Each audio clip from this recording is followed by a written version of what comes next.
Well, hello everyone. I'm the Squirrel's Nuts, bringing you a game on Bazaar. It's a conquest game, following on from the other Xbox hardcore game I put up yesterday. It's pretty much with the same guys. This was actually the last game of the day, and it's a bit of a mental one. Now, I don't know if the team on... Whoops. That was a team kill, Mr. Hooker, but thankfully... Your assault, thank you very much. Yeah, that can... You gotta be careful with that on hardcore. You point a gun at an enemy and there's a teammate in the same firing line, and your bullets will go straight through and take your teammate out. Yes, not quite so simple hardcore, is it? Yeah, as I was saying, this was the last game, and I think the enemy team... we'd pretty much destroyed them in the previous few games, and they started to get a little bit desperate. And if you can see this map here, it's... we're at the marketplace at the moment. Look at that. Wasn't that a lovely grenade? I threw it over there because I could see it being sort of capped. And I chucked it in the general direction where I thought they'd be. And absolute brilliant. Double kill.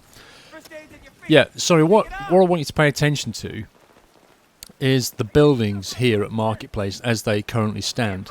And at the end of this video, when I come back to this area, you'll see the effect of what the other team has done. Because they basically get a bit desperate in this game, and we get sort of frag rounded, grenaded, mortared, RPG'd, you name it. All the explosives come out, and this whole area gets decimated. Now you see that the Vodnik there, that sort of jeep with a gun on it. I literally got no hit marker. I don't know what damage those vehicles do, but on hardcore, that thing just dropped me like you wouldn't believe. So if you see anything like that, you have no option but to just run and hope he's not pointed his gun at you, because you simply cannot last not even a few hits from that thing. You'll just drop. And that's one of the biggest things I got used to. I mean, this being the last game of the night on hardcore, I was kind of getting used to the whole thing. And some of the stuff I noticed was you've got to be quite careful when you start firing. Especially if you get yourself in an infantry fighting vehicle, like I did on one of the games at Strike at Karkand. And I was the one actually driving the infantry fighting vehicle. And he's got this big sort of gun on it, which is almost like firing giant frag rounds. And I was sort of in the, I don't know if you know it, the area in the middle conquest node, where it's got that sort of hole in the floor.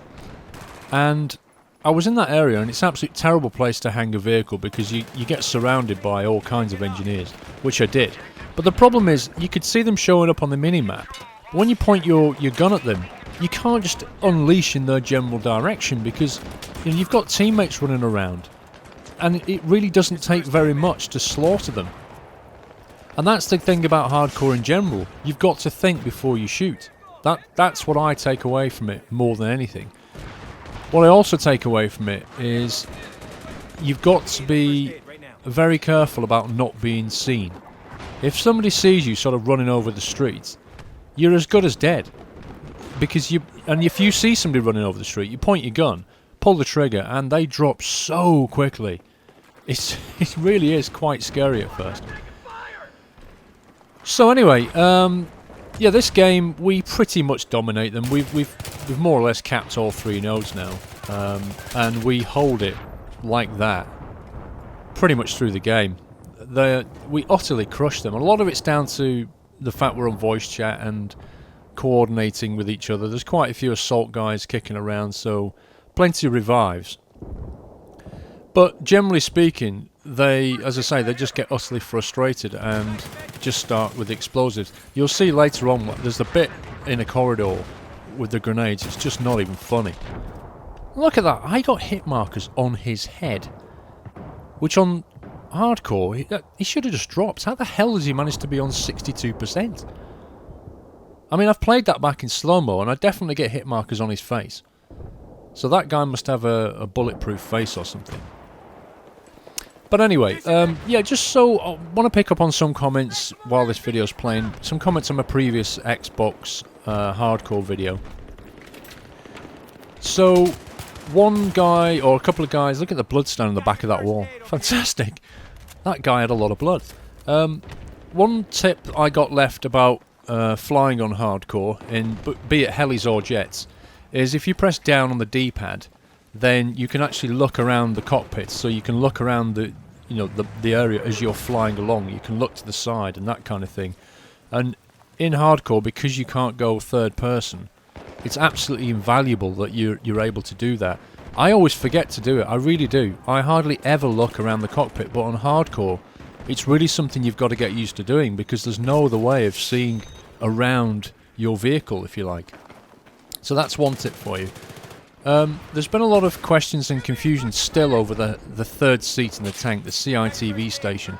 I have explained what the CITV does in previous videos, so I'm not going to do that here. But what I will explain is this. From my experience, which is mostly on the PS3, when you have unlocked all the unlocks on the main battle tank, the very last unlock is a CITV station, which is the third seat. And if you have unlocked it, you're able to get into that third seat. However, I've had friends round at my house. Watch this here. You see that vehicle over there? I decide to get this thing and turn it round and point it towards that vehicle. Just in case anybody comes out, I'll be able to jump on there and just instantly missile. And what do you know?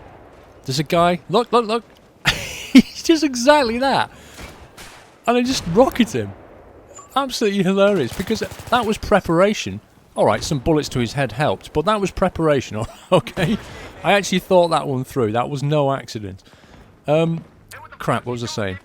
I've actually had friends around my house because I've got 2 PS3s and 2 screens on the wall, and so I can play next to people. Now, when I get my friend round, he's not unlocked the CITV station, and he has been a driver in the tank with the guided missile, and what I've done is I've jumped into the CITV seat, and what I noticed on his screen, he can't even see me in the third seat. He doesn't even know I'm there.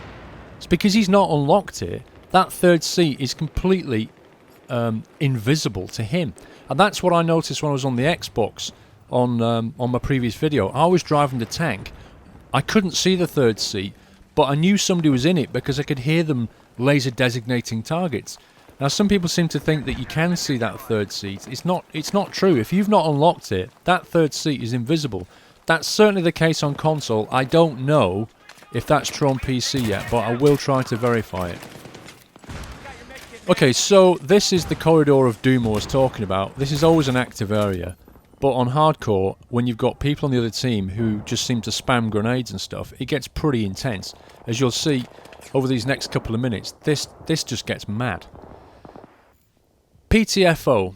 Some people were confused why I called the title. I put PTFO in the title and they were saying, what does PTFO mean? PTFO stands for Play the Fucking Objective. And what it means is, if you're on Conquest, essentially that means cap and hold the flags. That's the objective of Conquest, is to cap and hold the flags. And to kill the enemy, obviously. But on Rush, the objective is to either arm the MCOMs or defend them.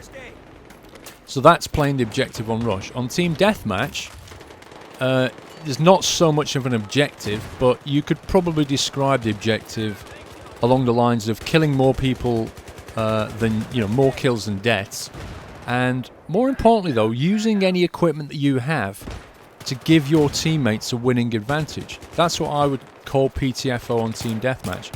So if I'm an assault guy, that means reviving people and getting the tickets back. It means throwing down health packs. If I'm support, it means I'm throwing ammo down, or possibly mortar in places, or claymoring areas.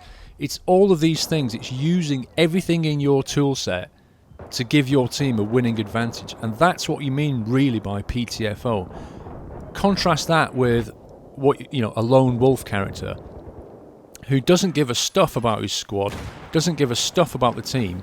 He's just got his own personal objective in mind, be it, I want to get some unlocks for my particular weapon, or I want to go flying around in a jet and shoot some stuff down and get some unlocks. He absolutely does not think about his team. Or, look at that, was a bit of an accident. Ethan just walked straight into my firing line. Thankfully, I got him back.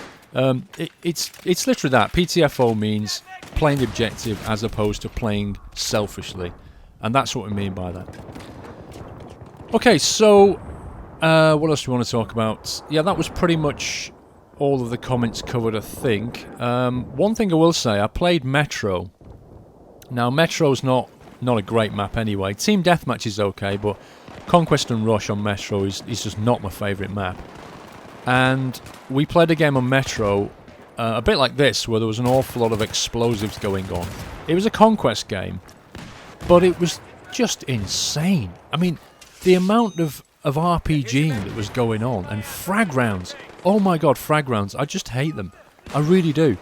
And the enemy team were just spamming explosives at us. And in Metro, it's such a confined map, all these corridors and pathways, it's just ridiculous. It's awful, it's just no fun. It's probably the least tactical thing you could ever do, and it just doesn't feel like a Battlefield game to me. You know, Battlefield game to me is a thinking man's first-person shooter. You know, it's team-based thinking gameplay, and that's why I like it.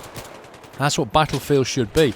Anything that just turns it into a frag-festing, flipping, explosives kind of bullshit game, I just would rather it come out of the game altogether, because I don't want Battlefield to go in that direction.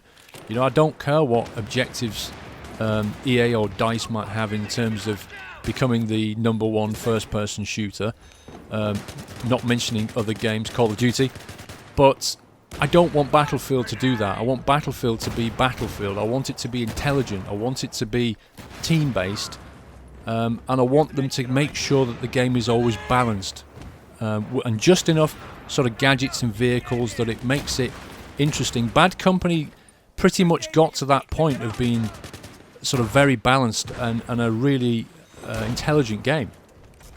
Battlefield 3 at the moment has things in it that are pissing a lot of people off, quite frankly.